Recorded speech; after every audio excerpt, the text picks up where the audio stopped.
This project grew out of a previous effort that Ambassador Pickering was a co-chair of alongside Bakhtar Brahimi, which was an international task force on Afghanistan, but was tightly focused on the possibility of a negotiated outcome in Afghanistan.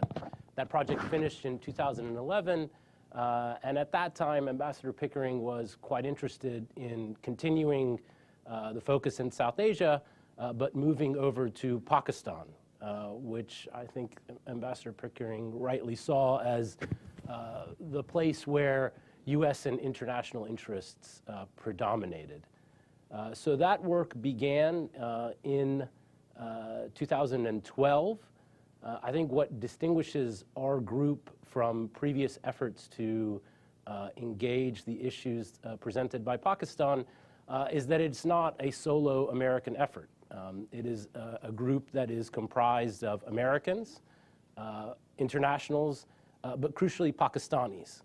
And I think that is reflective of the ways in which the conversations and issues have changed. I don't think that this kind of report would have been possible in 2011, but the conversation has changed, and I think the severity of the situation in Pakistan has meant that there is a new sobriety and real concern about the trajectory of the country, both from outside of Pakistan and within Pakistan. And I was very pleased that we ended up producing a consensus report. And I think that's a real accomplishment. This is not a report that is meant to hector or lecture. And the fact that we have our Pakistani colleagues as part of this process, I think is really quite important. The project couldn't have been possible without the very generous support of the Carnegie Corporation, and I'd like to thank them for their continuous support. I'd like to turn it over to Ambassador Pickering, who served as as the chair of this working group. We'll have some comments from Ambassador Pickering and Ambassador Khokar. We'll have a moderated discussion and then some questions from the audience, and then we'll switch to a second panel after that. So, Ambassador. Thanks, Mike, very much. It's a pleasure to be here, and thank you all very much for coming. This has been a little like an elephant in gestation. I'm not sure I know the gestation time for an elephant, but this was a little over 2 years. So it's a hale and hearty elephant, if I could put it that way, but one that is, I think, prepared and ready to face the vicissitudes of any report, which in fact contains comments that are not going to be universally greeted with enthusiasm, but which we all felt, and the notion that Mike conveyed to you that this is a unanimous report, we all felt needed to be said, and we said them in a way that I hope was both deliberate, direct, and not unfriendly, because it was meant to be friendly. Mike told you about the origin of this elephant coming out of our discussions of Afghanistan and negotiations there.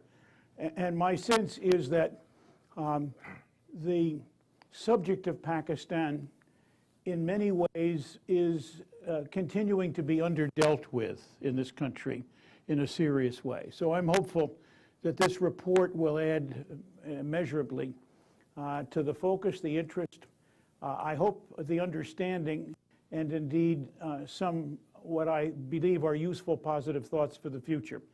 I'll just, if I can, cover in a very brief way some of the substance. Being here today is a little bit like peeling the leaves off an artichoke. You will get deeper toward the heart of the artichoke as we go along in terms of talking to you, and we hope to do this in an interactive way, which I think is important. Before I do that, it would be remiss on my part not to begin by thanking Michael Wahid Hanna, Neil Bhatia, Musharraf Zaidi, and most importantly, my old friend and colleague, Ambassador Robert Finn, for the enormously important role they played, both in gathering the substance, but producing it in a, I think, remarkably literate, I think clearly intensively focused, and I think very valuable and useful way. I also should say that Riaz Khokhar and I go back a long time, and I'm delighted that he is here. I'm delighted that Imtiaz Gul has come and joined us, who has much to say and much to add on this subject, and that in no way last and in no way least Barney Rubin, who has been a soldier with us through the Afghan project when he was in fact soldiering for the US government, if I could put it that way, Barney, without too much of a negative reflection, and who always brings, I think, both enlightenment and good sense to this set of ideas, and that's important. The report itself, I would say, focuses on three general areas. Important, but not exclusively so, is internal Pakistan. The issues that I think most of you are familiar with: questions of governance, questions of economic future of Pakistan, questions of what I would call the intellectual and personal infrastructure of Pakistan, questions that deal with health and economics and energy and those kinds of relationships. The second big and important piece has to do with Pakistan in the region, heavily engaged, obviously, with Afghanistan. And obviously out of this question of relations with Afghanistan and in Pakistan comes the most important issue, or perhaps one of the most important issues that we have identified, the struggle to deal with fundamentalist terrorism, and to do that in a complicated and difficult to manage regional scenario. But there are, I think, some lights on the horizon. They may not be 5,000 candle power lights, but there are lights on the horizon in a sense that the new president, now not so new president of Afghanistan, has been meeting with his Pakistani counterpart. And there seems to be evolving from that particular process not the stealthy and difficult and messy conflict of the past, but I hope the generation of some focus for the future. And the third, and here I have to also say, having spent some of my time in India, that the Indian-Pakistani piece of the regional question cannot in any way be excluded, even if it isn't at this moment prospering. We certainly will be serious and are serious about our recommendations, that needs careful and important attention. And the third piece is how and in what way in the region and beyond players, notably China, to some extent the US, and to some extent the EU, and perhaps to some extent as well Iran, all in one way or another are closely related to this issue, have an important role to play, and can be significant in, I hope, making progress move. We have a large number of recommendations, and we have, for your reading pleasure, slimmed those down. And if you read anything, I think read the preface and introduction. They will give you the overall shape and framework of the reports, and they will give you the highlights of some of the most significant recommendations. Some of the recommendations have been built on what we understand Pakistan itself has tried to undertake in its own sense of the need for reforms.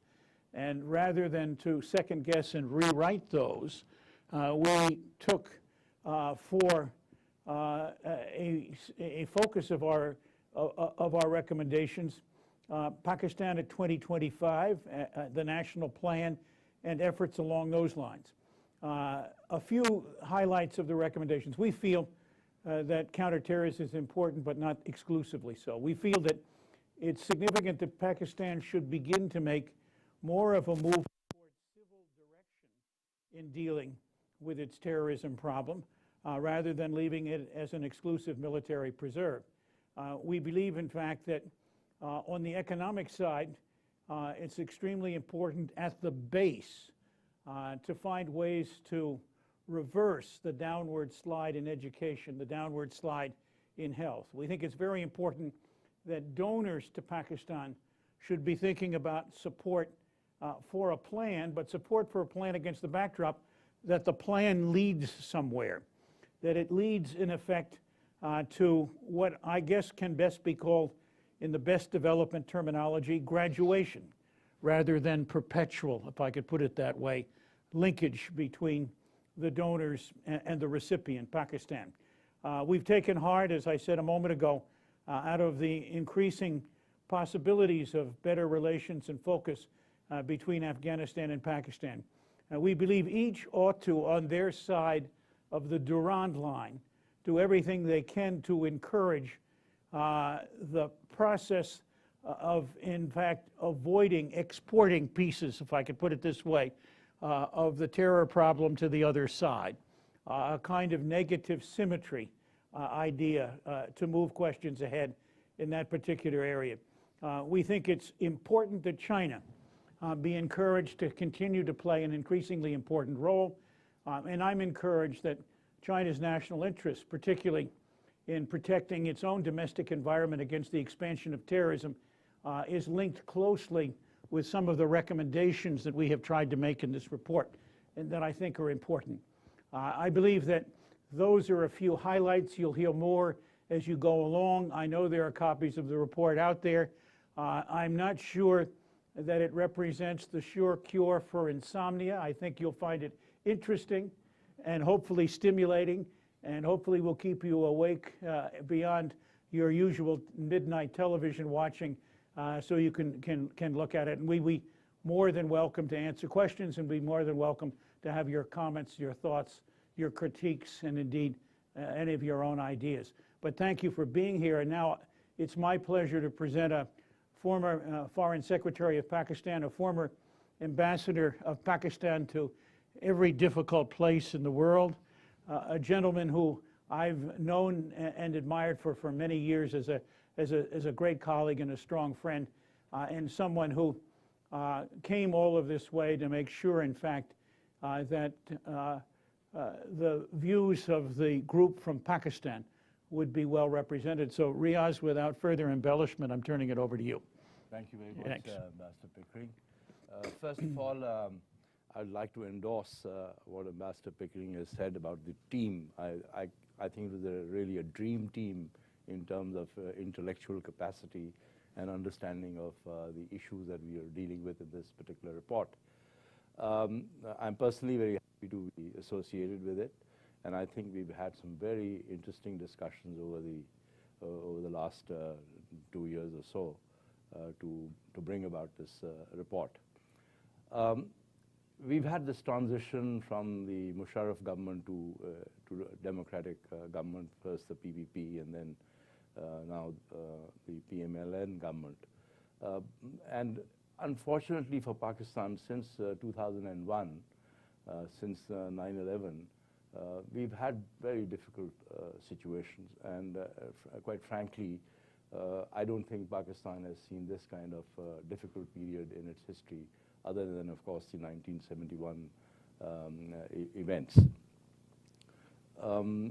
The report is actually, why I've said this, maybe this is an understatement with my introduction, but only yesterday there was this terrible incident in Karachi, there was this terrible incident in Kabul, which is a reminder of what we are really trying to deal with at the moment. Pakistan is going through one of its most difficult periods. There's no doubt about it, but much of those problems are really internal. We've had you know, this, of course, return to democracy is the most welcome thing, and I think this report very strongly endorses the continuity of constitutional rule in Pakistan, which I think is very important, Tom, because you know, there should be no room for misunderstanding that this is the course that Pakistan wants to take in regard to its future. People endorse democracy, and I think that's, it may not be the most flourishing example of democracy. Maybe it's more in style than substance, but hopefully it will move from style to substance in the future. Secondly, we've had such huge problems in Pakistan in regard to extremism and terrorism. Governance has been a very serious issue in the last few years. We've seen some decline in the quality of institutions, bureaucracy. We've seen some decline in state institutions. And of course, the most important threat to Pakistan is the threat from extremism and terrorism. And the way it's going about it, it looks it's still flourishing, because despite the intervention by the armed forces in various parts of Pakistan, all these incidents that take place, they remind us of the ugly situation and the terrible scourge of terrorism and what kind of damage it can do. Apart from that, of course, there has been some kind of breakdown in the contract between the state and the government and the people. I mean, the expectations that people of Pakistan have from the government in delivering some of the basic requirements of a society, law and order, education, health, clean drinking water, question of the empowerment of women. We do have issues, and also, of course, we've been reminded of what happened on how we have to treat our minorities. I think that has been. And then, of course, there have been incidents where people have been targeted. We've recently had this terrible incident of a young activist who was killed in Karachi, Sabeen Mahmood. It was very unfortunate. And nobody knows what happened and why it happened. So I think Pakistan, this report was in a way necessary. It actually identifies some of the serious challenges that Pakistan is facing at this particular point.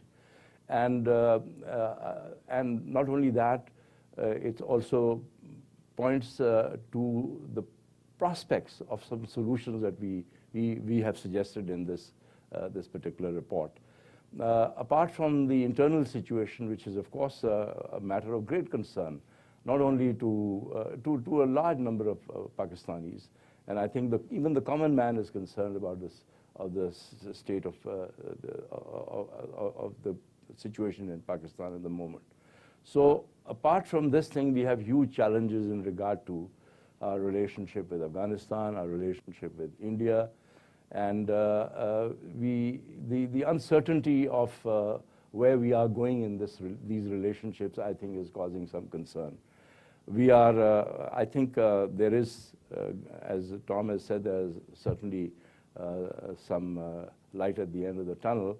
Our relationship with Afghanistan has certainly shown substantive improvement, and hope we can maintain it. But here the question is, what can we deliver to Afghanistan and what Afghanistan can deliver to Pakistan?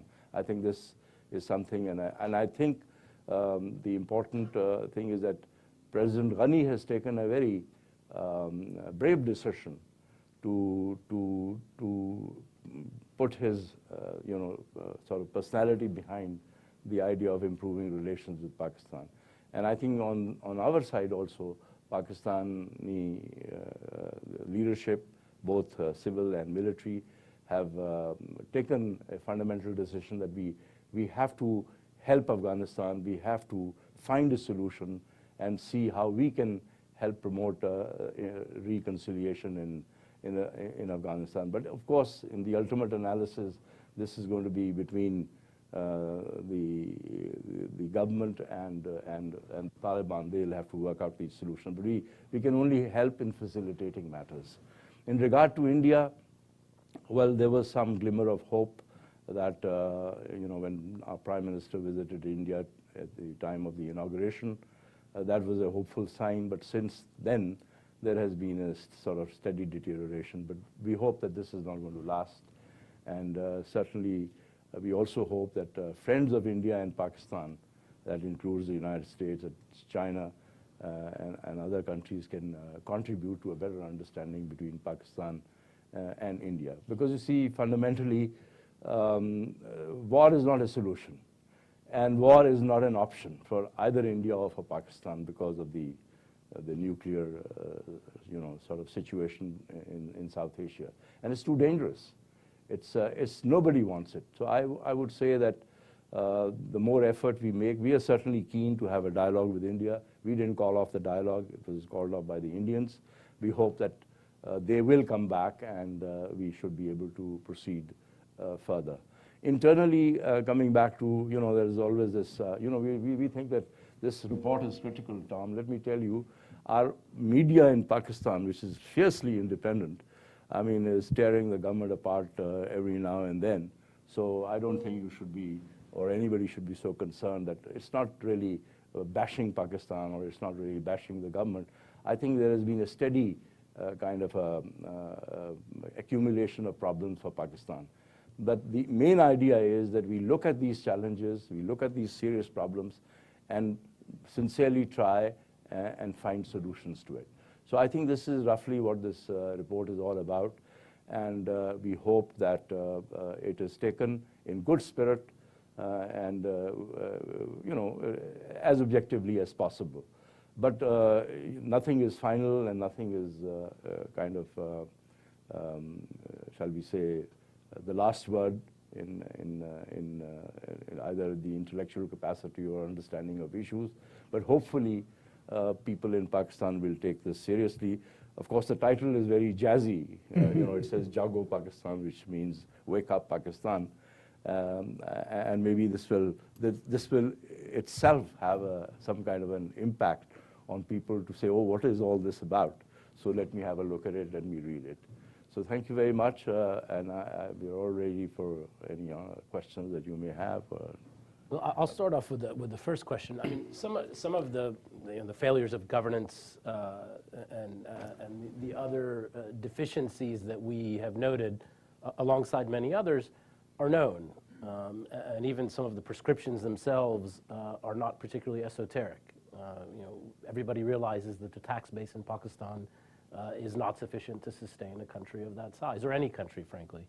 And the question then becomes, what constellation of forces can catalyze the political will to undertake many of the recommendations that we have suggested? What is it exactly that can force that change upon the body politic? Well, the change will come if the leadership is committed and sincere that they have to bring about a change in Pakistan. Quite honestly, we are a rich country. We are a very rich country, and our tax base is so narrow.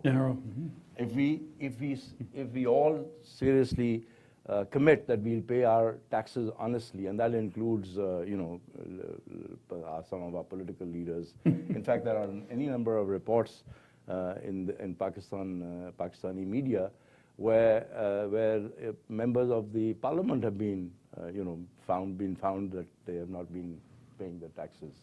So I would say if we can broaden the tax by even 10%, it will add to, but it requires the political will has to come from the leadership, and it has to come from the parliament. And they have to set the example that people are going to be paying their taxes honestly. And then, of course, the expectation from the business community. Because at the moment, the bulk of the taxes are being paid by the salaried people.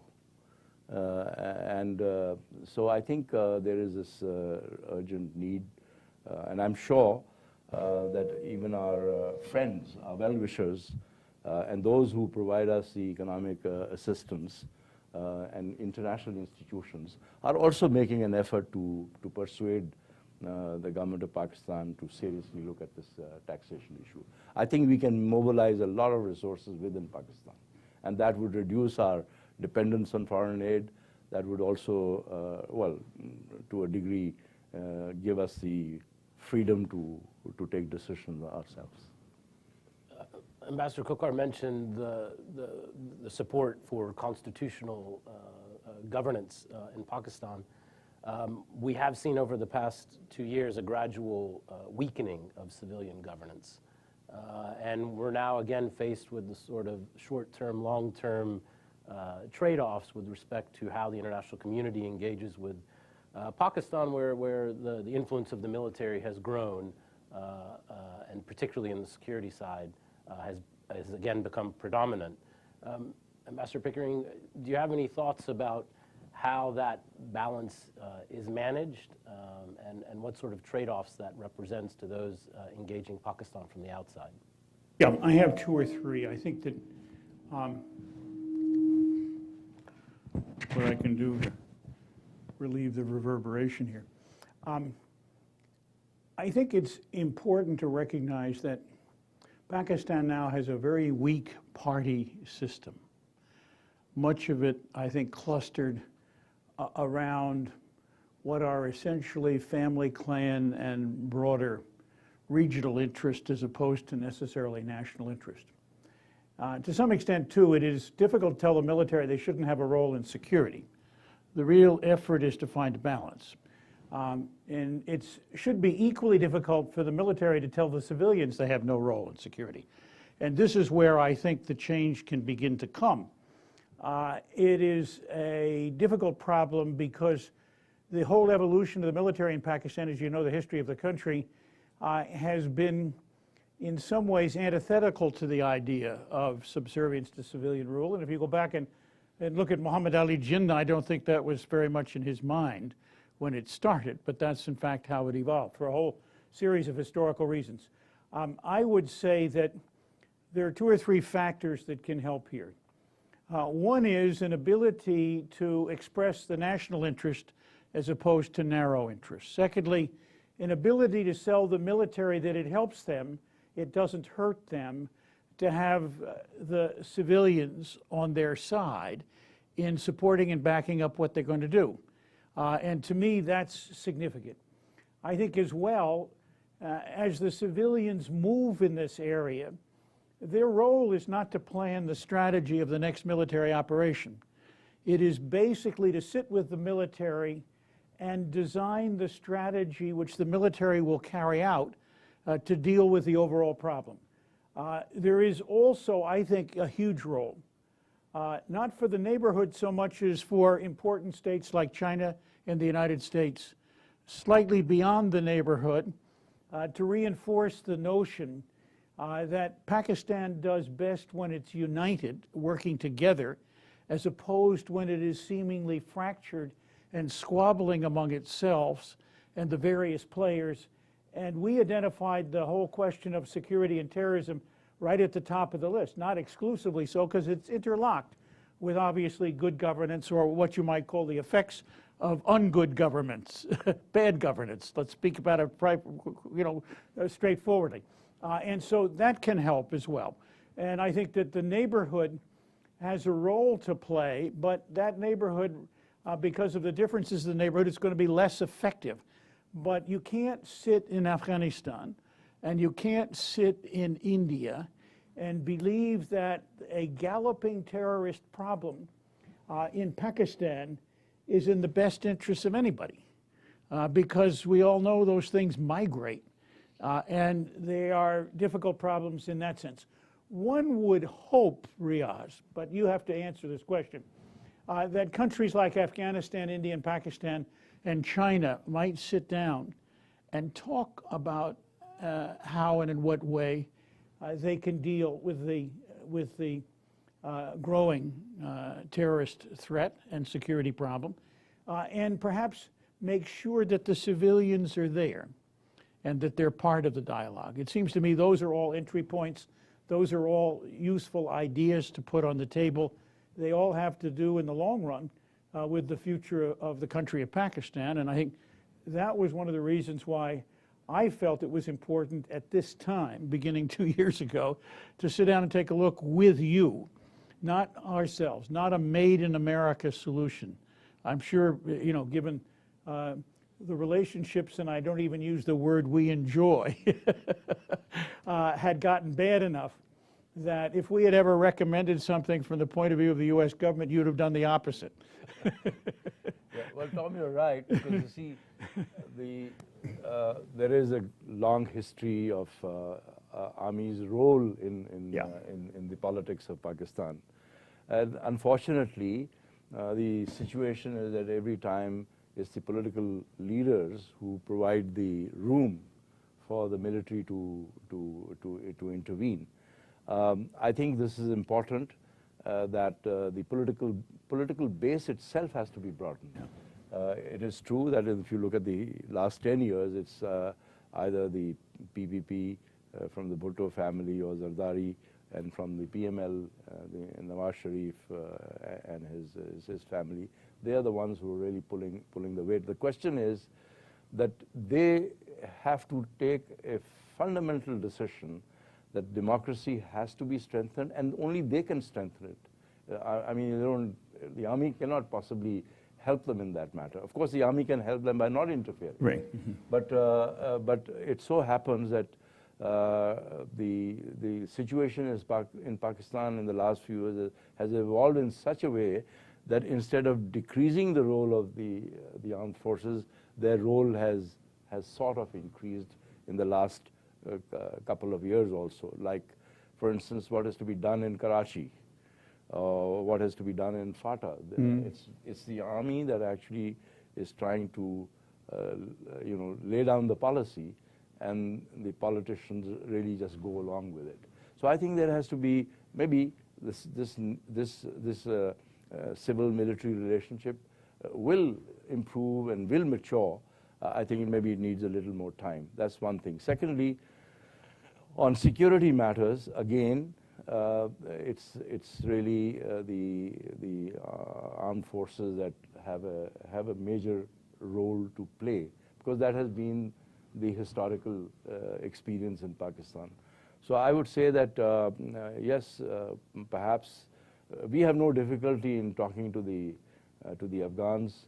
We have certainly we don't mind talking to the Indians on this issue, but I'm not so sure the Indians would be happy that if China were to come into this thing to sort things out for us. I think that's a bit of a maybe downstream things can happen, but we have no difficulty if China were to help Pakistan and India talk to each other. We have no difficulty with it. I'm not so sure that the Indians would welcome that. But clearly there is need for a sort of a more balanced approach in the civil-military relationship. And I think democracy in Pakistan will only get roots if the civilians themselves decide that the time has come for them to call the shots. So let's take a few questions from the audience before we switch to our second panel. There's a microphone that will go around the room.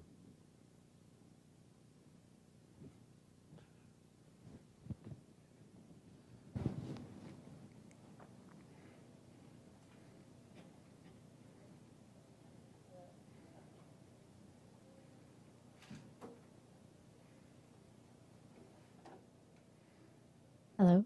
Hi. Thank you so much for presenting. It was very insightful. I'm a second-generation Pakistani American. There's a lot of us here in the United States. We're about 1 million strong, as I'm sure you know, and many of us are highly educated, very motivated. What do you think is the role of Pakistani Americans to assist with the themes that we're discussing today? You Pakistani Americans are a very important, significant sort of group. We value their sort of help. I mean, a lot of not only the intellectual support that you can provide, you have an important role in the United States. This is a country that you have in a way adopted, but that's a country that you can't forget about. I mean, there is a kind of a symbiotic relationship there. So we feel that you can make an important contribution in this country by projecting Pakistan, by pleading Pakistan's case. I mean, there are ugly things that have happened in Pakistan, but clearly there are also some good things that have happened. I mean, this is where I think the Pakistani American community can contribute a lot to it. And clearly, I can tell you, every civilian government, even the military governments, take the Pakistani American community very seriously. So I think there is a role, and it's a question of how well you are organized here. That's important. because if there are, groups and, just party politics, what is happening in Pakistan is being reflected in the United States. That would not be a constructive approach. I can tell you that when I was in Washington, I used to tell my Pakistani American friends that, look, I am Pakistan's ambassador to Washington. I do not represent any particular political party or particular group. I expect from you that you will have the same attitude, that we work for Pakistan's interest rather than be seen as a group that is so divided. So that's not a very thing. But I think there is a great expectation in Pakistan that the Pakistani American youth would take more interest in Pakistan. You should frequently visit the country.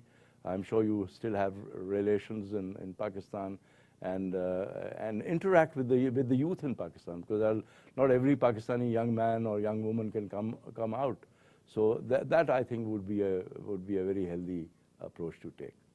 I could just add one or two things. I think that going back to Pakistan from time to time, sometimes in an organized way, gives you an opportunity to reacquaint yourself with Pakistan and what's happening, but also gives you an opportunity, and I hope you would do this quietly and carefully, to provide advice, and I would see that advice as real assistance to Pakistan, both in its relationships with the United States, but also in how you see things, where you see things going off the rails, or where change that might be useful could be put down.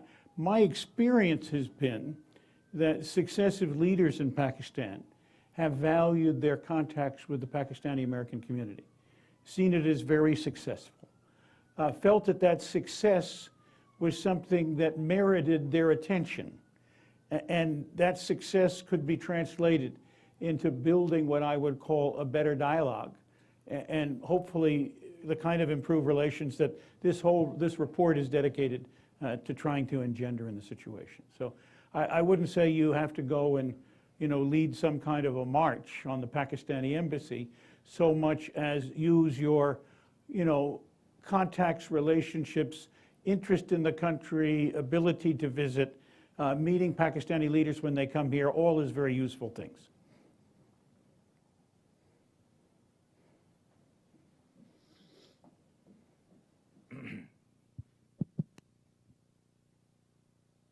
Thank you.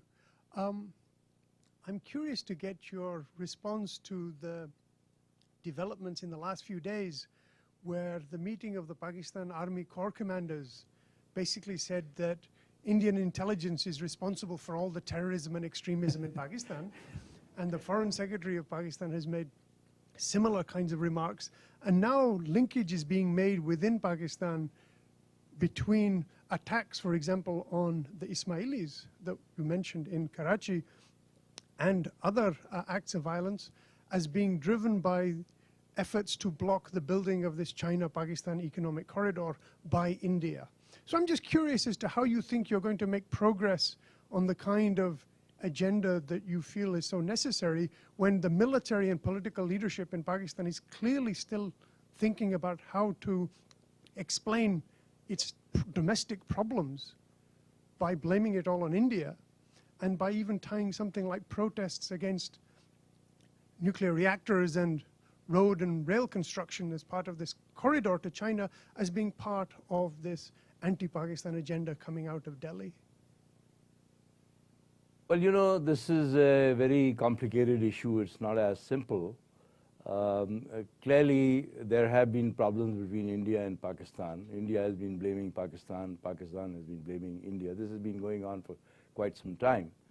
But I think the only way we can get over these problems is that if India and Pakistan were to engage in serious dialogue.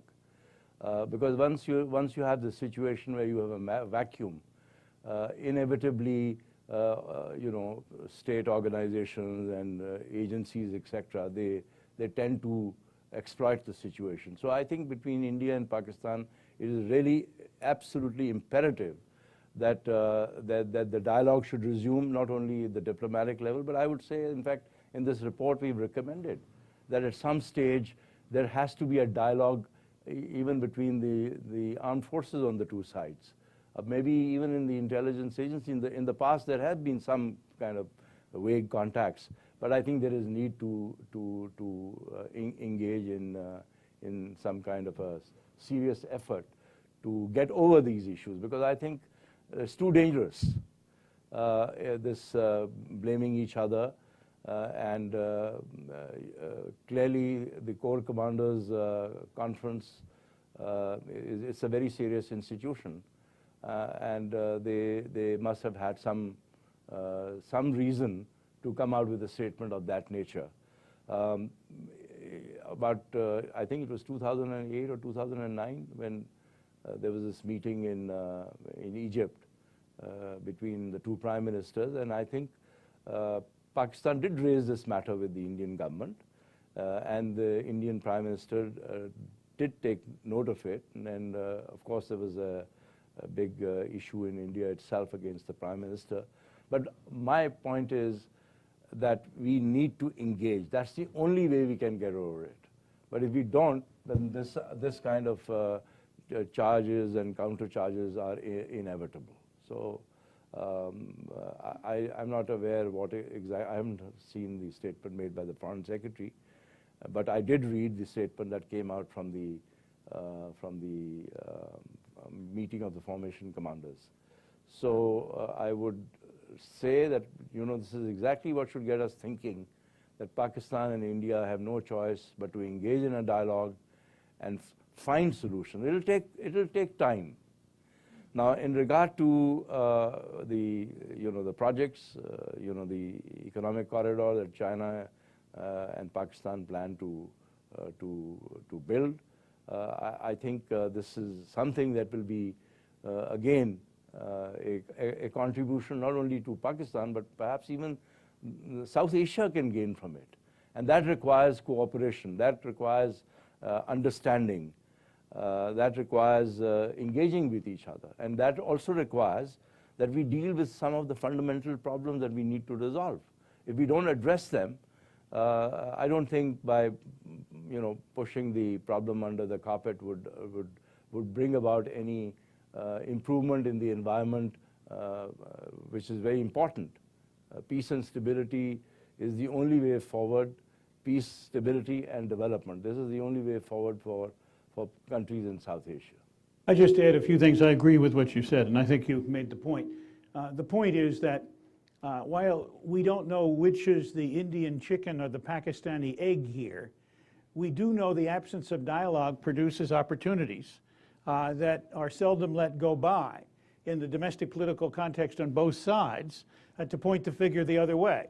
And so I suppose I would say now, Jago Hind, that the problem has been in one way or another that they took offense at an action that you took, which was consistent with actions you had taken in the past, but not consistent with BJP expectations.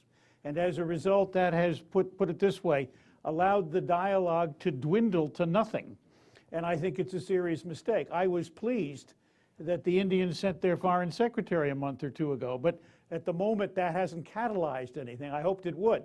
But my sense is that a recommendation we made to both countries, and seriously, is exactly the recommendation that Ambassador Khokar repeated to you here in answer to your very good question.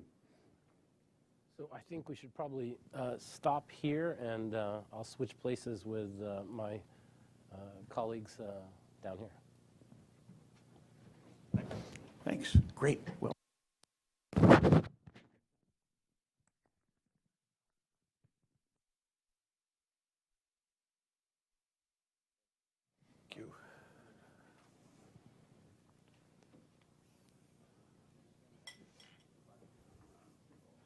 So is the case, Here, let's do POC US, POC US. So, tell me where to sit. Musharraf, you're going at the end there? Yeah, or I'm going to sit here. Bob, you go there? So, Ambassador Finn, why don't you come over here? Imtiaz? Oh, don't leave us so soon. They'll turn on the mic automatically, yeah. Come and have a seat. Fantastic. Okay. Mr. Rahim. Thank you, Michael. Just to start off, I think the reason that I was asked to moderate is that that's probably one of the only ways to get me to be quiet while others have a chance to speak. But since I am moderating, I'll just quickly sort of make a very short introduction. What you saw on the stage previously was some of the finest diplomatic products of these two countries, the United States and Pakistan, possibly the finest. And so the questions were answered with great composure and a great regard to sensitivities. What you have on this panel, beginning with Barney Rubin, who has spent some time hobnobbing with diplomats in the service of his country, but not so much that he was allowed himself to be affected too much by diplomacy. Imtiaz Gul, who is, kind of a legendary reporter, a journalist, and now, of course, a sort of security and defense guru back in Pakistan. And, of course, Ambassador Finn, who has great experience in that region and understands how all of this comes together. So we have the academic, we have the reporter, we have Barney, for whom there aren't enough words. And I'm just going to try and sit here quietly and listen to them initially share very short, brief thoughts. The thing they feel most strongly about in the report, maybe 2 to 3 minutes each, and then we'll just open it up so that we can have a nice, interactive, and hopefully even rife with conflict kind of a discussion, because it is about Pakistan, and it should generate some excitement. So should we start with you, Ambassador Finn? Sure. The thing you're most passionate about in this report. Okay, well, the thing I'm most passionate about is actually not explicitly in the report, but it is in the title, in Wake Up Pakistan. My experience in Pakistan goes back 30 years. When I was in Lahore, and my son started school at a wonderful Pakistani school where his teacher said he was the only yellow rose among all the red roses. And at that time, there were Taliban groups starting up in Lahore, demonstrating, and the politicians who were in power then were, to a large degree, the very same people who are in power now, including Nawaz Sharif. And they said, what do these people want? What is the issue? And I said, you better watch out for them, because as far as they're concerned, you're not good Muslims, and one day they're going to come and get you. And now it's 30 years later, and one of the major problems of Pakistan is the fact that these people are coming to get them, and that no one who lives in the lovely city of Lahore and Karachi is safe in their home, because there's this terrible occasional mixture of terrorism and kidnapping and corruption that affects everyone and makes those lovely cities very unlivable. So I think what Pakistan has to do right now is to, and this is what the paper calls for, is to take a look at everything, at all of these issues, most of which we are familiar with, problems that can be solved individually, but that all hinge on one another in a nexus that makes it hard to know where to begin. But the real issue is that the leadership class, and this is a separate problem because you have this mixture of families and castes who run the country, both on the civilian side and then the military side. And they're all getting older, and there has to be a change. Most of the population of Pakistan is very young. I unkindly say to my European friends when they complain about the immigration problem that you either have to make babies or make room. In the case of Pakistan, they've been very successful at making babies, beautiful babies. And now it's time for the people who are running the country to make some room. So that the democracy you have in Pakistan is not an optical democracy, it's a real democracy. Mr. Modi in India started out as someone who sold things in the street. It would be hard to imagine him being the Prime Minister of Pakistan. And there's no reason that that shouldn't be the case. And this is what the leaders have to do. It's a very hard thing to have the maturity to do that, to say, okay, we have to be more inclusive. Obviously, everything is not going to change overnight. It shouldn't. It should evolve, and it has started already to evolve. But that kind of change must be done in a conscious way, and not in a reluctant way. And I think that's a singular thing that must happen for any of the issues raised in this report to take place. And along with that is the question of fundamentalism. Yes, it's an international problem. Yes, it's financed from abroad. Yes, it's Pakistani young people who are looking to this kind of Islam for answers, as these kids were 30 years ago in Lahore, and now they're all over the country because they don't find responses from the government, from an ineffectual civilian government and a military government that operates according to its own music. So these people are looking around. The popularity of Imran Khan party, and I'm not voting for him, but the popularity of his movement is that there are all of these people who say we don't have a voice, and here's someone who came along, a popular figure who gave them a voice. So this is a really fundamental change that Pakistan has to go through if it is going to survive as a democratic state. That's the most important thing. That's my point. Excellent. Okay? That's fantastic. Thank you so much. Imtiaz is writing furiously, which means that I'm going to come to you, Barney, if that's okay with you, and ask you what is the one aspect of this report that for you was the most important, or that you feel most strongly about? Well, of course, I worked on the part about Pakistan's relationship to Afghanistan and to militancy more broadly. And that was one of the more difficult parts of the report to write, because it was one of the few subjects where the reality was changing very quickly, and at least in the right direction, if it still has not yet arrived. So let me say something about that. Everyone knows that since President Ghani visited Islamabad and Rawalpindi in November, there has been quite a remarkable change in relations between Afghanistan and Pakistan. I had read about it in the press, but I visited Pakistan to participate in the Lahore Literature Festival in February, and met with the Afghan ambassador and a number of people in Islamabad as well. And I was really struck by the change in the atmosphere between the two countries very quickly. And that's because now, of course, there's been a debate, maybe not a debate, a shouting match at any rate, or an exchange of slogans, as to whether the Pakistan military can or will change. I think that what's happened now indicates that that's an attempt to answer the wrong question, because people's behavior is not just a result of what they are, it's a response to how they perceive their environment. And in this case, President Ghani made a deliberate effort to address the concerns that Pakistan had articulated, and some concerns that it hasn't actually articulated, about threats from Afghanistan. And he addressed questions about the border, the Indian presence, about the future of the Afghan security forces, and so on.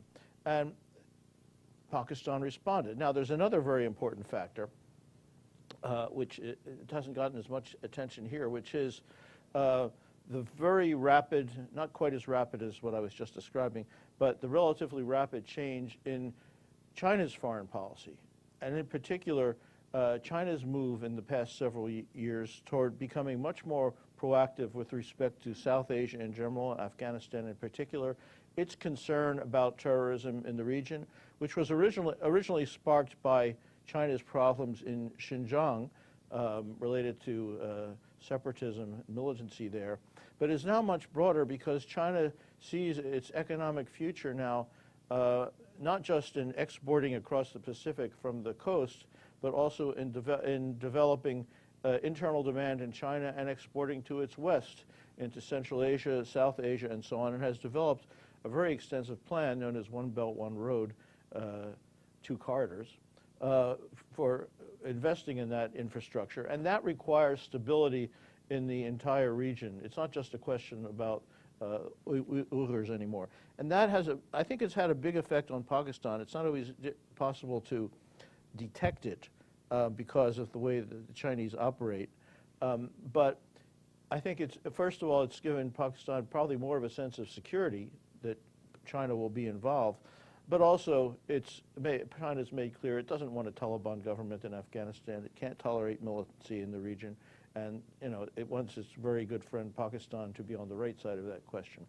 Now, so far there's still no results in Afghanistan. The leadership of Pakistan, civilian and military, was in Kabul the past few days, and they had some discussions, the content of which I, of course, am not privy to, but I expect they were discussing the fact that not much has moved in the past few months. Of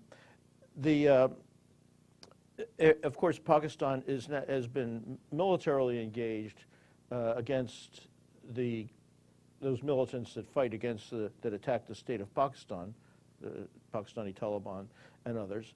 I would say on that score, the real weak point is that insofar, well, those groups have spread over the country, but insofar as their original point of organization was in the tribal agencies, there still is no program for bringing modern governance, including basic civil rights, to the tribal agencies. And without that, there's no civilian component to follow up the military action.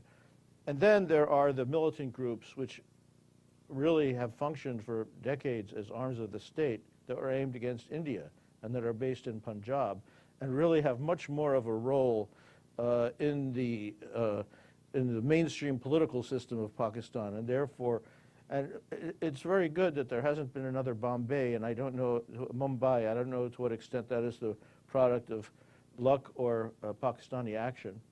But eventually, that is something that Pakistan state will have to address. In a way, it's in its interest to address it, I would say, it's much easier to address it in the context of dialogue with India. But it has to be addressed anyway, because the existence of one group of militants actually facilitates the activity of all of them. Excellent. That's a great segue as well, because it covers quite legitimately both the relationship with Afghanistan and the sort of evolution of that relationship and its original sin linkages to some of the violent extremism problems that Pakistan faces, many of those that it's made for itself. Imtiaz Gul, my dear and old friend, I know you feel strongly about more than one thing, so feel free to include all of the things you want to talk about. The audience, the hall is very serious actually, so we have to maybe speak on a lighter note.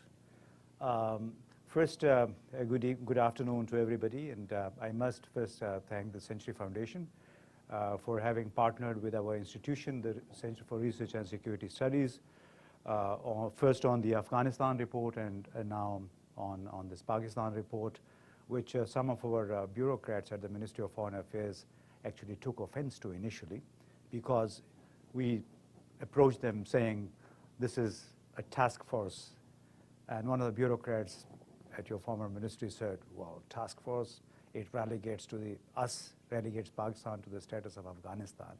So we had to change the title actually at that time. So we said it's an international working group on Pakistan. So Michael and Neil, thanks for having partnered with us. Now, in Pakistan, because you said I'm a reporter, yes, in our journalistic circles, we used to say things in Pakistan move in circles, as a metaphor, for things not moving actually. So there's always bad news. And also the same happened with your report. When Michael and Musharraf started putting together the report, there was a lot of back and forth, and between them, among all the group of like 25 people, and also the discussions preceding the compilation, we were moving in circles. Like, there were the same issues that Thomas talked about, Robert, the ambassador, and Barney talked about. But the good news was that finally we came out with this report. Musharraf and Michael did an extremely good job, because this report resonates basically what I have been writing as a journalist, as a commentator, what I have been saying, what Musharraf has been saying.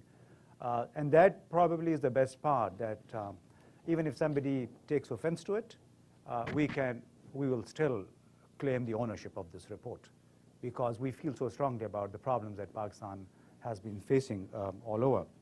And I think most of the problems are primarily the same which this famous book, Why Nations Fail, also illustrates about developing countries like Pakistan is the emasculation of national resources, emasculation and abuse of power by the ruling elites, why the nations eventually fail. They can't move out of their multiple crises.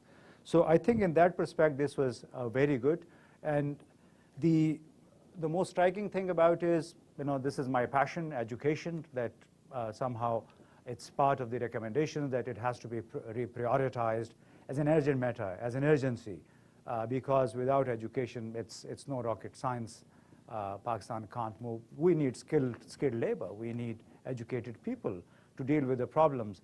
And that urgency we don't discern within the ruling elite circles. So from that perspective, yes, we feel very strongly about it, and we hope that somehow this report helps in reprioritizing education in Pakistan.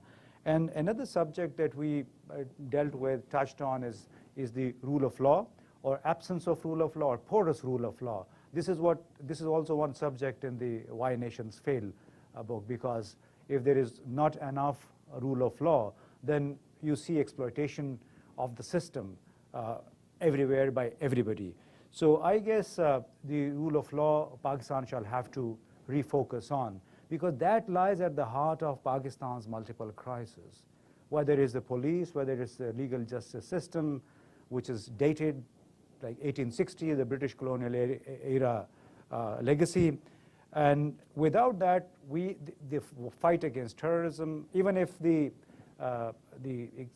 terrorism or militancy has been described as the biggest threat to Pakistan in the report, I would say the biggest threat to Pakistan right now is the porous state of rule of law, just because it's resulting in the accumulation of pendency of cases in the courts. It's allowing criminals who kill people in broad daylight to get off the hook, exploiting the lacunas in the law. We need police reforms, which is extremely politicized. That's why it's ineffective in a city like Karachi. So we would just hope that this report helps in refocusing the government, the ruling elite's attention on the legal justice system's reform and the police reform as a priority. And lastly, I would say in a very bad situation, China has stepped forward to help Pakistan. And this all talk about $46 billion economic corridor, it's not that important in this grave situation that Pakistan confronts. What is important is that one of the biggest powers has decided to embrace Pakistan without any condition, not saying do this, you're not doing enough. Chinese have not, at least I have not heard anything predicating, not putting any conditions on what Pakistan should do and what Pakistan not. They have just stepped forward saying we want to support Pakistan. And the expression of interest and intent that we just don't want to construct this economic corridor, but also want to support the institutional capacity building, institutional reforms in Pakistan. So I think that is the biggest thing that could happen in Pakistan if in the next 4 or 5 years, even 50% of the projects materialize. There's talk about why China is risking its money. I don't know why people are concerned about China risking its money in Pakistan. Chinese have done their calculations. They must have done their calculations. But what is important for Pakistan is $14 billion for the economic corridor, alignments, roads, that aside. The rest is infrastructure projects, is energy, is the industrial parks, as somebody mentioned this morning. So even half of it comes through, I think that will help Pakistan, the government, think away from the security, refocus on social issues, refocus on the rule of law, on education, and probably therein lies hope for Pakistan. Fantastic.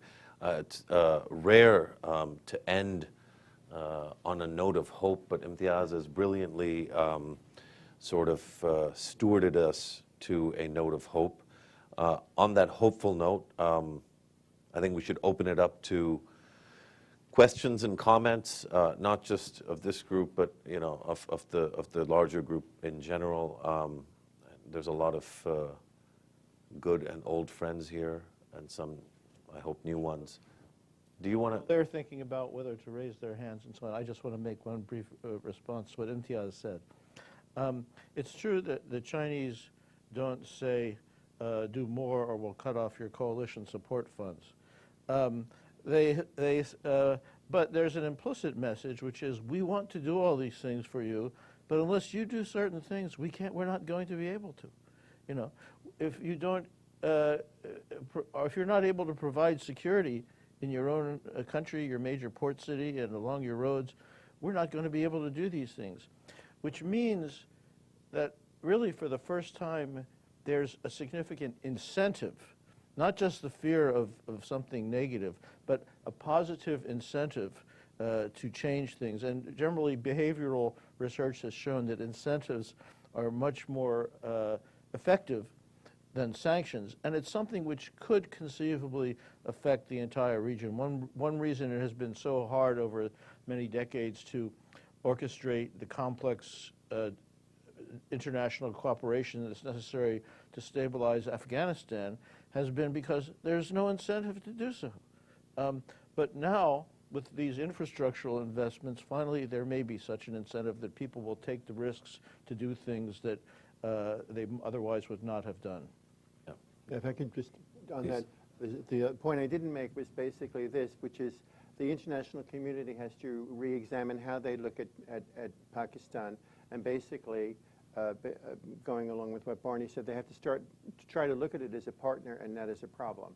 Because as long as you continue to look at it as a problem, it will be a problem. Yeah, this is precisely the difference between the Chinese approach and the American approach. This is what I wanted to underline. And obviously, Pakistan, no lunch is free. Pakistanis shall have to perform. And this is the crux of the report as well, the governance reform, the willingness to change Pakistan from within, because any amount of external help, money, is not going to help Pakistan unless Pakistan corrects itself from within.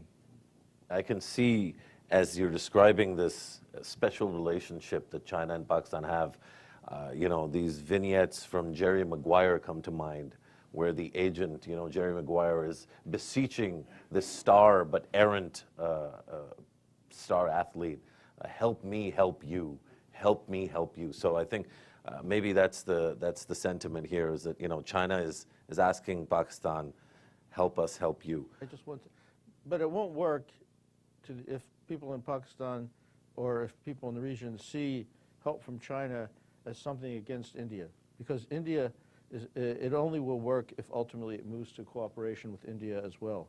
Well, That's in the fact, message. as we've been discussing with many of our friends from China over the last couple of days, and this is the part where maybe I'll say a couple of words, is that, you know, the India-China relationship itself, the massive growth in trade over the last decade is a message. But India has, rather China has been very consistent. And Ambassador Riaz Khokhar has reminded us of his own direct contacts with Chinese officials going back to 1974. And the consistent message from China has been, hey, you got to get along with India better. You got to at least trade with India. You know, trade is a good thing. Trade with India. Get along with India. Don't abandon the U.S. Don't ruin your relationship with the U.S. Don't burn your bridges there. You know, have good relations. This is advice not coming from Americans or from this work. This is Chinese advice to Pakistan, and it's been consistent over 2.5, 3 decades. So on that note, I think I'll stop, and They'll start. and hopefully somebody will start. Idris Ali, Voice of America. I was wondering if you could talk about the sort of the Saudi-Pakistan relations currently, you know, not deciding to send troops. How does that fit into the dynamic of Saudi Arabia within Pakistan? And the second part is Iran. If the sanctions are lifted, how does that affect the Pakistan-Iran dynamic beyond the pipeline? Thank you. Should we take a couple of questions, Lucy, before we... Let's take the one right behind as well. My name is Iqbal. I had a question, and you were talking about how governance is a big problem in Pakistan at the moment. PMLN and PPP are tried and tested. So is Pakistan Tehreek-e-Insaf the answer to that, with Imran Khan leading them? Or is there like an alternate solution to that? I think we'll stop there because I think that one deserves a response, and I think Imtiaz and myself. This is where the working group will come apart. But let's start with Idris's question. I think it's an interesting question. The report, when you read it, does deal with both Iran and Saudi Arabia, but I mean, obviously, it's not a detailed exposition. If you're asking for the generic opinions of folks here or others in terms of what's happened in the last month and a half, 2 months. It's an interesting topic. Barney, what are your thoughts? Well, unfortunately, I cannot recall what the report says about this, but you know, Pakistan can't exist without coexistence between Sunni and Shia. Without that, you cannot have Pakistan. Therefore, anything that gets Pakistan involved in the sectarian conflicts in the Middle East is potentially fatal for Pakistan. There was already some escalation of that in the 1980s when Iran and Saudi agencies were both active in the border areas because of the war in Afghanistan. And therefore, I mean, as a non-Pakistani, perhaps I shouldn't have an opinion, but I have an opinion, which is that the Parliament of Pakistan made a wise decision to stay away from Yemen, for other reasons as well. Now, the difficulty is that Pakistan has this long-term close relationship with Saudi Arabia, but Saudi Arabia is going through quite a few changes now. It's gone through a change in rulership and I think, and actually quite a change in policy. And there have been some incidents along the Pakistan-Iranian border where militants apparently based in Pakistan have attacked Iranian border guards. And I believe that the Iranians believe that the Saudis are behind that and are using Pakistan territory for that. Now, that is something also that's quite dangerous for Pakistan. As far as the negotiations are concerned, you know, the lifting of sanctions, you know, to Iran's west, the Sunni-led Arab states are nervous about that because if Iran's economy improves, then they think it will enable it to exercise more influence in Arab capitals. But for Afghanistan and Pakistan, there really is no downside that I see to the lifting of sanctions on Iran, because the growth of the Iranian economy will give a boost to both of those countries. It will make connectivity and pipelines and so on, which you said not to mention them, but I'm mentioning them anyway, much more you know, feasible for the first time. So I think you know, as far as I can see, both Pakistan and Afghanistan will benefit from that. Quickly, because I think there's also another question. I thought it would be useful for Ambassador Pickering to say a couple of things, if you'd like, about Saudi Arabia because of your vast sort of experience there. Lucy, if you want to hand the mic to Tom. I think you put that on. I can usually talk without it, but I think the Saudi piece is much more now wrapped up in Iran. And they and the states in their meeting today in Camp David, we expect to hear what's come out. My sense is that the U.S. will try to open the door to a Middle East which is balanced, where it is not the responsibility or the right of players to choose, produce, or propose marriage to hegemons. And that it is not in the U.S. interest to do that, and that security and stability are the bedrocks of a functioning cooperative Middle East. And that Pakistan, for its own reasons, but was supportive and very wise in my view, as was Egypt, but in a different way, in not jumping into the land war in Yemen. And it helps, I think, because if there's anything the U.S. has been doing, it's been trying to persuade Saudi Arabia and Iran to do what finally Pakistan and Afghanistan are doing now, beginning to talk, and which Pakistan and India did from time to time, and now we're on an off cycle, which I think is not good. But it is that kind of diplomatic behavior. And as Barney well knows, the question of kind of getting Afghanistan into that mode with respect to its internal problems. But I think they all make a difference in the regional setup. The regional setup is not enhanced by choosing up sides, by believing that the enemy of my enemy is my friend, by looking at new ways of putting domination of the region together as opposed to building a cooperative region. This is hard stuff, and it won't come easily. And in the middle of all of that region, of course, is for the many the vexing problem of Israel-Palestine.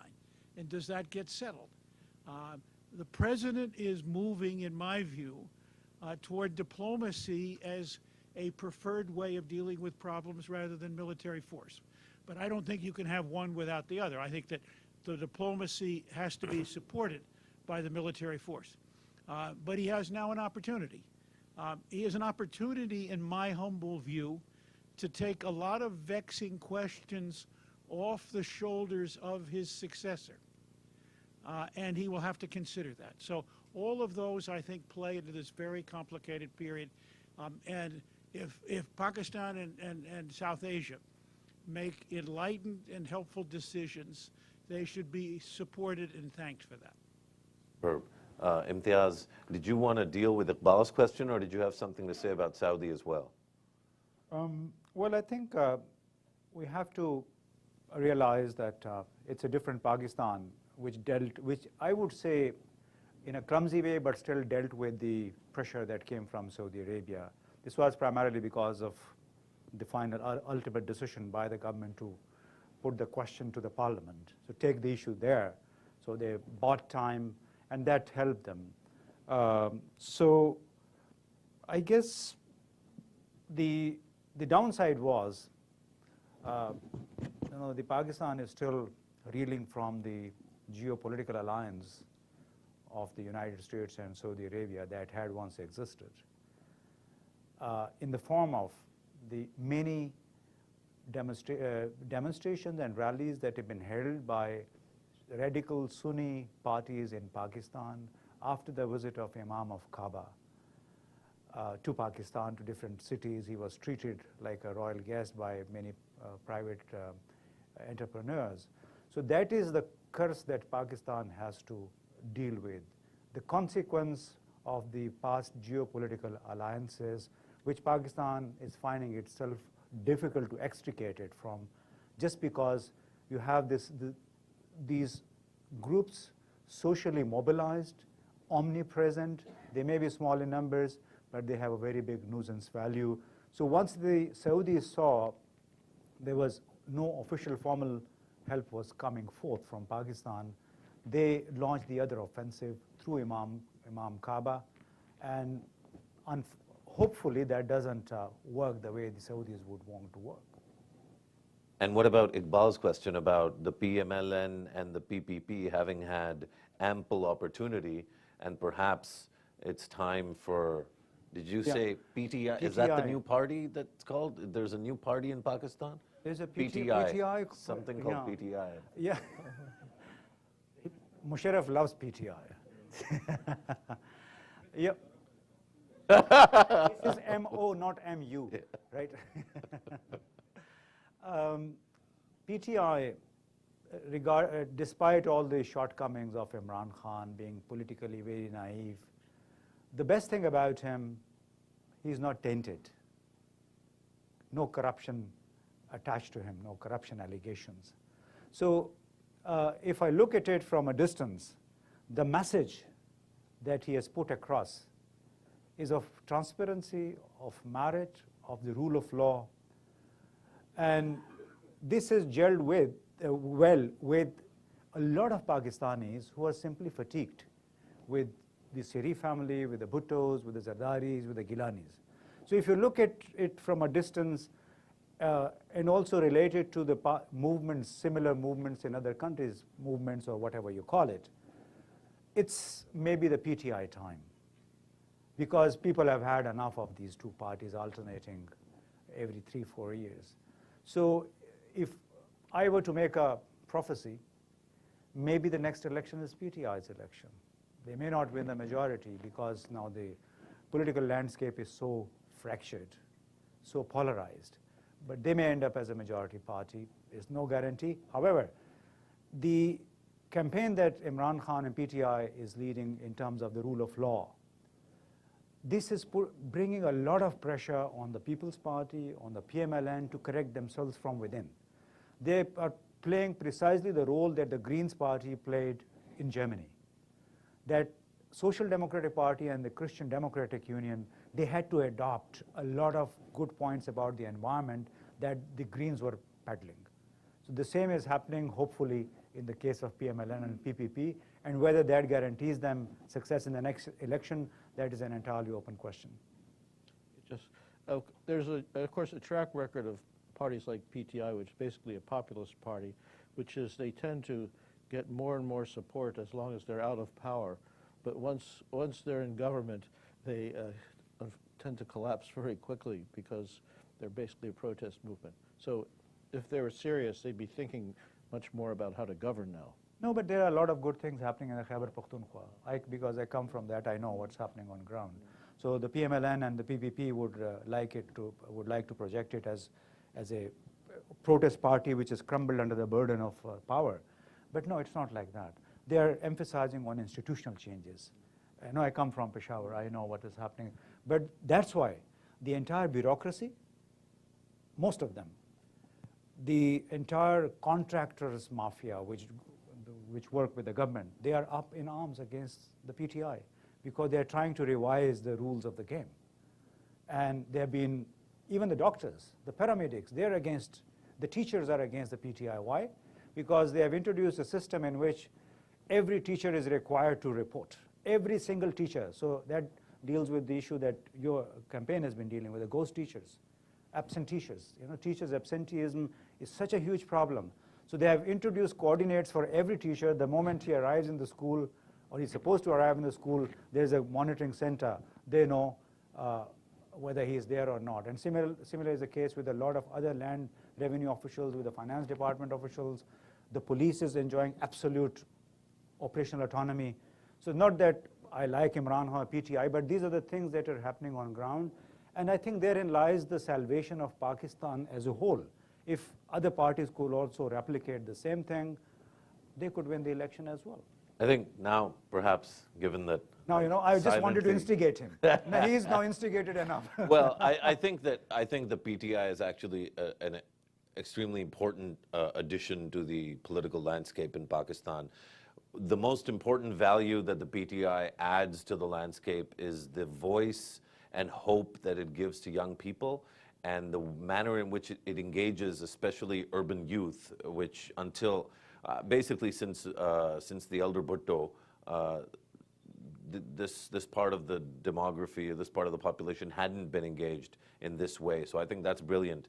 It's absolutely true that KP has, the one thing that it does deserve credit for in particular is the appointment of Nasir Durrani as the IG in KP, and he's a very capable, he's the police chief. And he does have autonomy, and that is truly commendable. On the education and the doctors and those sorts of things, ironically, the model that KP is using has been adopted from the Punjab for many years, and many of you who follow Pakistan closely will recall Shahbaz Sharif is constantly getting protests against him from the Young Doctors Association, from the Teachers Associations, because of some of these programs. So I think on some, we can disagree on many of the nuances, but I think it's a great thing that there's a new culture in which this kind of accountability of public sector employees is taking hold. Now the question is this being done to improve services? Is it being funded by donors? If the donors pulled out tomorrow, would these government in KP, government in Punjab, would they still be able to continue doing what they're doing? And I think that's where, again, the PTI is going to have a really important role, as Barney rightly said, in shaping a narrative for Pakistan that effectively looks at reform, looks at the institutions and the relationships between institutions, rather than simply the rhetoric of anti-corruption or justice, or all of those things that are important, but obviously once you're in power, rhetoric has to be replaced with formulae that actually work on the ground. Okay, just because we're heavy on this side, we'll go to Dr. Kiran Parvez, and then we'll come to this side. Thanks. So I wanted to ask two questions, and I'll make them very quick. Imtiaz, to your point about Pakistan playing for the geopolitical sort of great game, or whatever you want to call it, the one thing that I always grapple with, and I grew up in Pakistan as well, is, I mean, we go back to this period in the 1980s where we think, oh, we had a moderate Pakistan, and then suddenly there was Zia, or whomever you want to sort of pick your dictator or prime minister or president. That's when you see Islamization creeping in, that is Wahhabi, etc., destroys traditional South Asian Islam, and then you get this kind of the seeds of extremism. And the one thing that I struggle with is, if at sort of the point of origin when everything was fine, then why does that narrative take root in a country where it shouldn't have resonated in the first place? And I'll hold back my second question. I know we're short of time. Well, that's pretty deep, so I'm glad you held that back, because if that was as deep as the first one, we'd be here until next week. Ambassador Finn, why don't you start with that one? The short answer is that it is very difficult in any society to fight against religion, particularly in the case of Islam, which is not organized like the Christian branches are, with a very rigid hierarchy and structure, where you can have someone who say, no, you're out, yes, you're in. In Islam, you don't have that. You have the practice of fatwa, which is very ambivalent in its practicality. And no one wants to take on religion. I was living in Pakistan when Zia came in, and of course, people used to say Bhutto cured us of democracy, he's cured us of Islam. Well, Pakistan has been cured of neither ever since, because they still lurk there. And I always think of the structure of homes in Pakistan, where we have, particularly of the leadership class, where they have nice villas in their gardens, and you don't necessarily what's going on in the other gardens, and you don't necessarily want to know what's going on the other side of the wall. And I think a lot of that went on. People just went on leading their lives because it didn't bother them. But then the day comes, and we're there when it bothers everybody. Well, just, talking about South Asian Islam as being traditional and moderate is just as wrong, actually, as talking about pure Islam as being something that you can identify. Islam in South Asia, or Muslims in South Asia, have done a lot of different things over time. There was the Emperor Akbar, then there was the Emperor Aurangzeb, and his ideologue Shah Waliullah, who represents the same strain. And the main point is that religion is part of social life, and therefore it's part of politics, and it always has been, and it always will be, and it will always be, therefore, complicated and diverse. Brilliantly said, as always. Imtiaz, did you have... I can't say that brilliantly, actually. Okay, so let's move to this side of the room. No, but basically, when the rulers General Zia-ul-Haq decided to use Islam as an instrument of power. So from there, I think things started going wrong, followed by the Russian invasion of Afghanistan, and it allowed every Tom, Dick, and Harry, to come and advocate their version of Islam. So Zia-ul-Haq allowed it. It's basically institutionalized Islam as an ideology, and I think things started going from bad to worse there. But Zulfikar Ali Bhutto started it before Zia. This is a great debate which none of us have ever heard before. So let's hold it for a second, and let's go to the question. Hi, this is Jahan Zaib Ali from Airway News TV, Pakistan. I mean, the sectarian killing in Pakistan is on a rise. I mean, you are killing Christians, Hindus, Ahmadis, Shia. Sorry, just to clarify, none of us has killed anybody ever. I'm not talking about you guys, but I'm just... I've never used a gun, except in a training I'm sorry camp. about that. So, while some assassins, the people who killed, who killed the governor, he's a hero in Pakistan. And in the Red Mosque, they openly announced their support, 100 of men and women, for the ISIS, and nobody was arrested there. I mean, how can you change the mindset in Pakistan? I mean, this is a big problem in Pakistan. If you want your country to progress, how can you change the mindset of the people? Thank you. Qadri is not the hero of all Pakistanis. You should not generalize. Being a journalist, I would advise, I don't think the majority would consider him as a hero. Even today, the judges at the Supreme Court actually posed many questions, counter questions to the counsel of Mumtaz Qadri, because he was trying to justify the murder of Salman Taseer by saying that he committed blasphemy. And the judges repeatedly asked, well, saying something against a blasphemy law is entirely different from committing blasphemy itself. So can you satisfy us? So we should not generalize. Of course, things are happening, but do not forget, Pakistan is in a state of crisis, is reeling from the consequences of that geopolitical war, also because of what happened in Afghanistan, the war on terror, and what it is doing in India, or in Kashmir, or it is seen to be doing in Kashmir. So there's so many factors that are playing out there. So it's a very convenient cover for people who would want to settle score to sometime kill a Shia, sometime kill a professor, sometime kill a governor. So you're using, in Balochistan, for instance, there's been this rampage against the Shias 2 years ago. So it's not, I would say, specifically against a Hindu, against a Christian. It's against the interests of Pakistan. Pakistanis are being killed.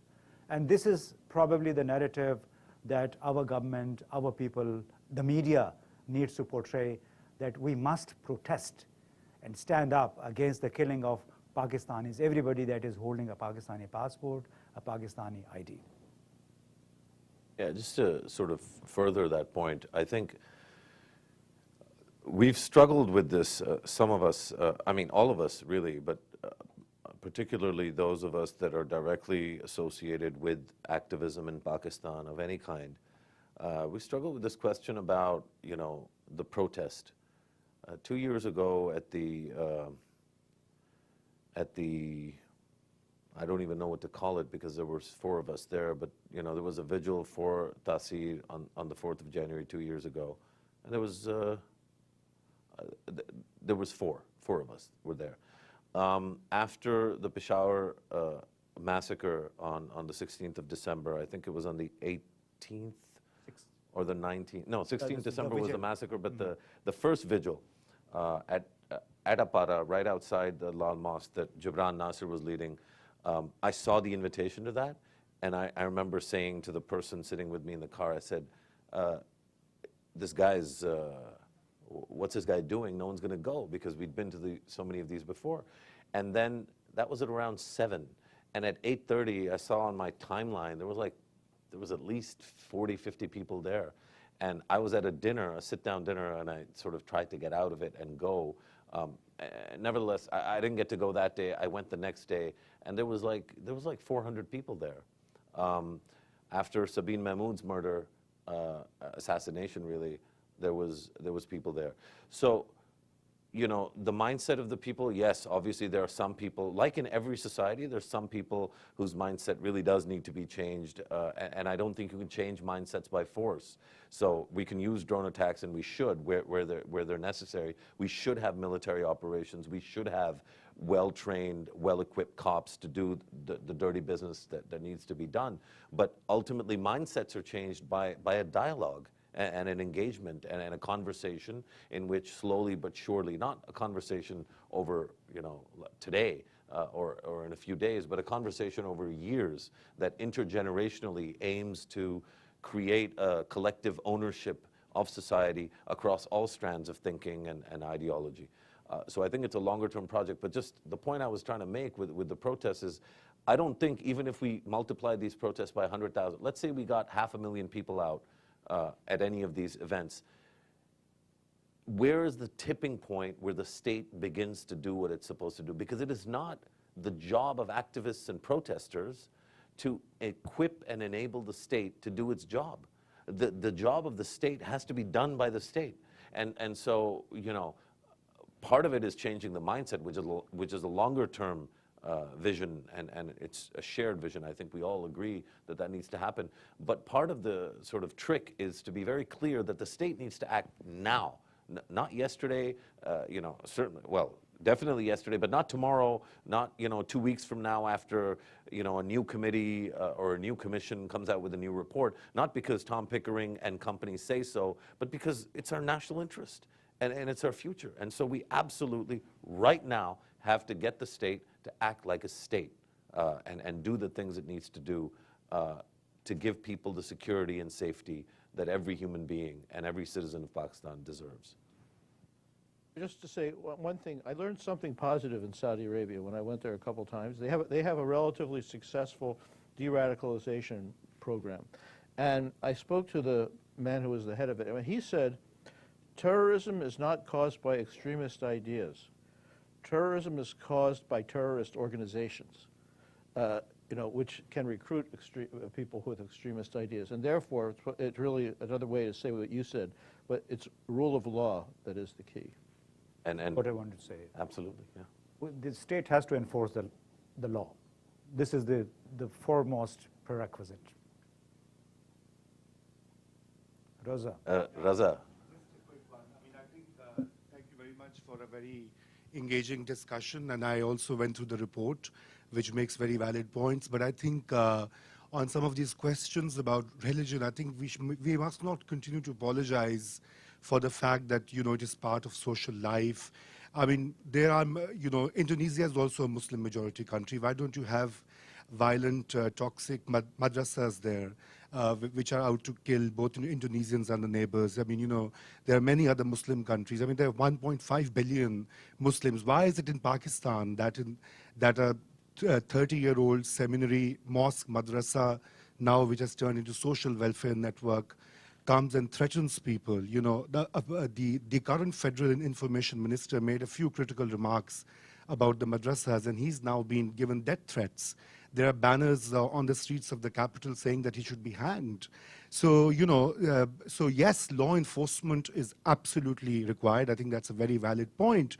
But what sort of laws? Because we've also distorted our laws. The parliament and the constitution have declared one community as non-Muslim, and there are many other legal lacunae which need to be sorted out by the parliament and the state as well. And so state ideology is an issue as well. I think we need to address this. The curricula that has been taught to Pakistani kids and the youth for the last 30 years is toxic in its nature. It is xenophobic. It preaches hatred for the other. And you have all these seminaries now which have contributed further to the propagation of anti-Shiite, anti-minority viewpoints. And I think that particular aspect and NAP, the current action plan under implementation, promised to do that. But so far, on that front, the progress has been very slow.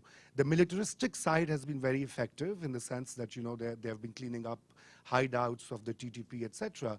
But I think this 40-year-long process, both Bhutto and Zia definitely contributed to that. I mean, that needs to be reversed. And I think that's a debate that Pakistan must have. I mean, it's about time, because you can't have people being killed or attacked or threatened with death threats, if they want to argue a different kind of Islamic system, or even a different kind of political system than what the clerics want us to believe in. Yeah, totally no disagreement, of course. Totally valid points. And perhaps you missed a little bit what I said towards the end of that we must treat every single Pakistani as an equal citizen. This is where the media and the government and the politicians have to refocus, reprioritize this issue. The Article 25 of Pakistan's constitution says equal citizenry for everybody.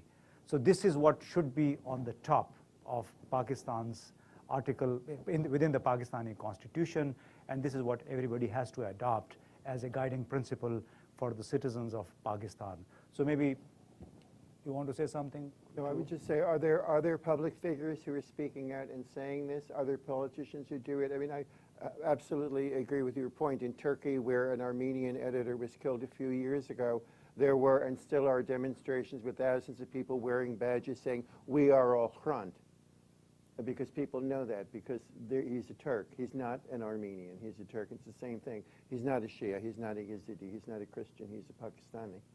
And of course, that brings up the larger question of the concept of being a Pakistani and how deeply that's felt across the nation equally, which I think is still a subject Yeah, I think there was, debate. we as writers, as commentators, and as civil society activists, we've tried. I have tried, and many other friends, including Musharraf, also have tried to refocus the narrative on the equal citizenry. And to my surprise, Atzaz Ahsan, during one of the speeches about 3-4 weeks ago, for the first time, I heard from a politician in the joint session of the parliament saying, we are all equal Pakistanis. We must treat every single Pakistani as an equal citizen. So maybe this is something that we all need to build on, including the media itself. So this was for the first time. I was pleasantly surprised. If you asked most people on the street, if you just went up to people and say, what are you? They'll say, I'm an American. If you went on the street in Pakistan and asked that, would you get the answer, I'm a Pakistani, or I'm a Sindhi, I'm a Punjabi? I'm not sure. I wouldn't. It's a hard question. Yeah. But just to, well, okay, there's more questions, so let's go to the questions. Let's go to this side just for gender and sort of room balance. Oh, sorry, before we get to the lady, Ambassador Khokhar, please. I think what we need to also underline is that the secular forces did not take the responsibility for dealing with this issue. Like, for instance, when Salman Taseer was assassinated, what happened? I mean, the president was hiding. I don't know where he was hiding. And the prime minister went to his funeral for, I think, literally split second. So I would say that if they had taken effective position at that time, perhaps things could have been controlled. So my own view is that the political parties have actually themselves given the space to these forces to come up. And now, in regard to the point that Raza took up, I mean, Indonesia never had a Ziaul Haq. I mean, that's the point. So I think we need to underline this thing that political parties who are supposed to be sort of the voice of the people, and especially the People's Party, which in its heydays was a very popular party, and the Muslim League, they are not taking any position on this issue. They're kind of hedging their bets. Thank you, Ambassador Khokhar. Can I, Sure, before we get to the lady, could I say something as well? Yeah, oh, yes, of course. I just, I never disagree. I dare not disagree with Ambassador Khokhar. But I think, the political parties didn't make this problem. The problem was made or constructed, as you rightly said, in the shadow of, at best, in the shadow of a military dictatorship. And the patronage of these kinds of groups, it's a well-known national complex that we now face. And I think I thought it was poignant that Raza was the one making this point, given many of us, if all of us don't know, Raza is here in Washington after having been attacked for articulating views that promote, actively advocate, and strongly argue for a pluralistic Pakistan that is aligned with the values and the ambitions and the vision of Jinnah, who was our Quaid-e-Azam Muhammad Ali Jinnah, who was our founder. So I think, it's a sober issue, and it's easy to get into an argument on these things. But I think what everyone has said so far, and I don't want to speak for anyone else, everyone has said so far is that there's a very obvious recognition among at least a certain class of Pakistanis. And the question that one of the friends here asked was, somebody else about the mindset. There you are, Jahan Zeb. Jahan Zeb asked this question about the mindset. It's a really good question, and maybe you didn't get the answer because I don't think we figured out the answer yet. But let's go to the lady and get some more questions to which we don't know the answer to. A bit of a shift, but still speaking about equality. Just watching the news in Pakistan, you can't help but notice that women are increasingly being shoved out of the public eye, either by force or by kind of self-selection. What do you view as the future role of women in the national dialogue in Pakistan? I would immediately, so this is the part where, you know, the diplomacy part, my training as a diplomat wasn't long enough or good enough. I don't think that's the case. In fact, I think, you know, one of the, somebody, you know, this PTI question, the one thing that I absolutely love about the PTI is the fact that the visibility and voice that it gives to women is probably, with due respect to friends who are supporters of the PPP, there's no match to it in terms of the way they bring women out to these protests. And one, actually, I think, wonderful new thing that that's happening because of the PTI is Reham Khan, who's now a part of our national discourse, much in the same way that other prominent women have been. You know, some people argue against patriarchy and this genealogical. In India, they call it sexually transmitted democracy, right? That, you know, Nehru had a kid, obviously, because there was sex at some point, who became the prime minister. And then there was another kid, obviously, again, because somebody somewhere had sex. And then he also became prime minister, so sexually transmitted democracy. But I don't think that's a pejorative at all. I think it's a reflection of our larger sort of, you know, South Asian culture that parents like their kids to take on the trade that they were into. Now, obviously, the kid should be worthwhile. And so in the case of Rahul, you're seeing that he wasn't or isn't so far. And so there's that transmission is a bit delayed. But in the case of, you know, Reham Khan, again, another woman that's a big part of our discourse. I think women are increasingly a part of the discourse. But sexual violence and misogyny, of course, are big problems in our entire region. And I don't think any of the political parties address it head on in the way that they need to. And I don't think society itself, I think a lot of donor-funded, you know, projects or efforts are there. But, you know, there used to be a very robust women's movement in Pakistan that was not donor-funded, that was very much organic. I think there's legitimate questions to be asked about how organic that movement is.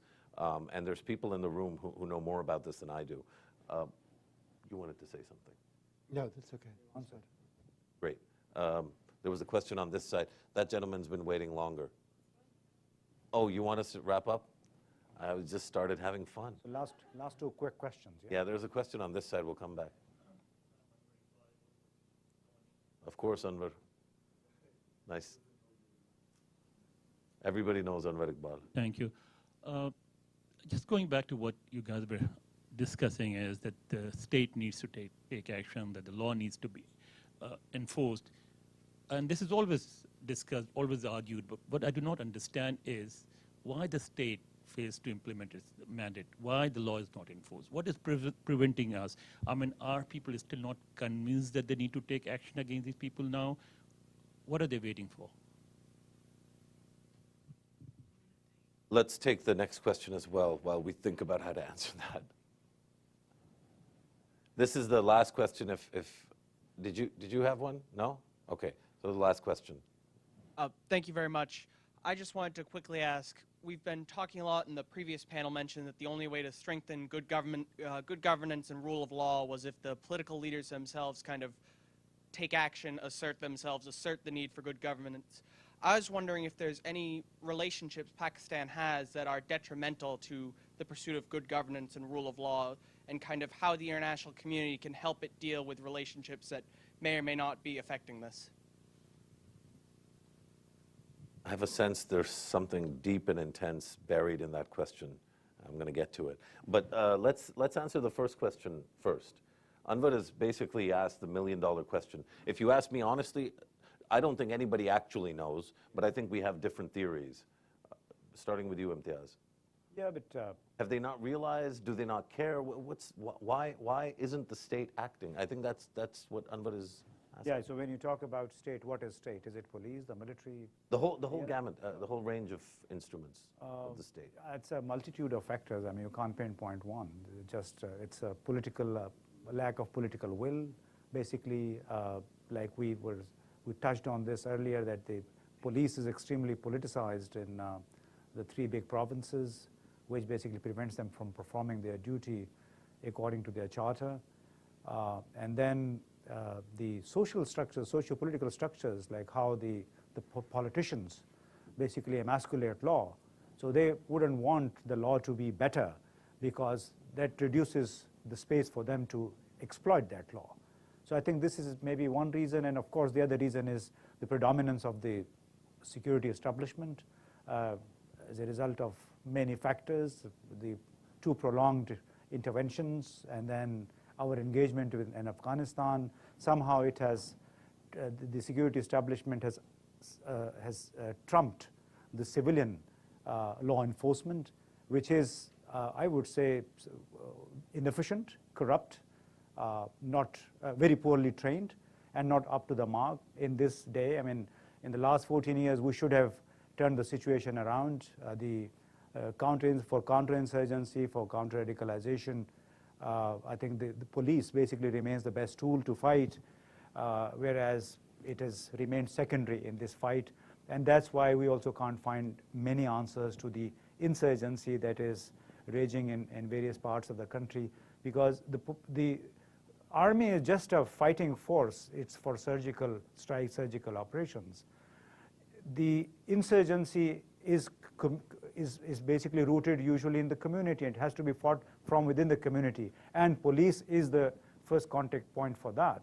And the state of Pakistan has not prioritized that as of now, I would say. There are some efforts, tactical administrative measures as a result of the National Action Plan, but not much has happened, unfortunately. I just want to pick one thing that you said, which I think is important, and I can't tell, I don't know how important it is compared to other factors, and that is the securitization of internal governance and the way it has become dominated by the military. And to reflect on the mysterious question as well, of course the United States has some responsibility for that because we have invested so much in the Pakistan military and not in other institutions or economic development. Because one anecdote that I have heard over and over the years, I cannot tell how frequent it is really, but it's telling, is that the police or the investigation bureaus arrest somebody whom they suspect of terrorism, and then a couple of well-muscled guys with mustaches and very cleanly pressed shalwar kameez come and say, let this guy go. So when that happens a few times, you become demoralized, and you don't take the risk anymore. Well, it goes back to rule of law. Yeah. Well, if that's all the time we have, unfortunately, I want to just express a personal thanks to Michael Wahid Hanna and to Neil Bhatia, who in the back. Is right there in the back. Especially Neil, who's been an absolute rock. And I'm grateful to the Century Foundation for the opportunity to participate in this. I think it's incredibly important that Pakistanis had a voice in this, and I thought it was a privilege for me to be involved, particularly in the drafting, and to work with you, Michael, and with you, Ambassador Finn. And thank you also to the audience for participating in this.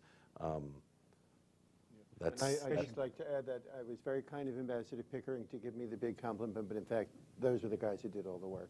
Oh, that's not true. Anyway, thank you all very much. That's a wrap.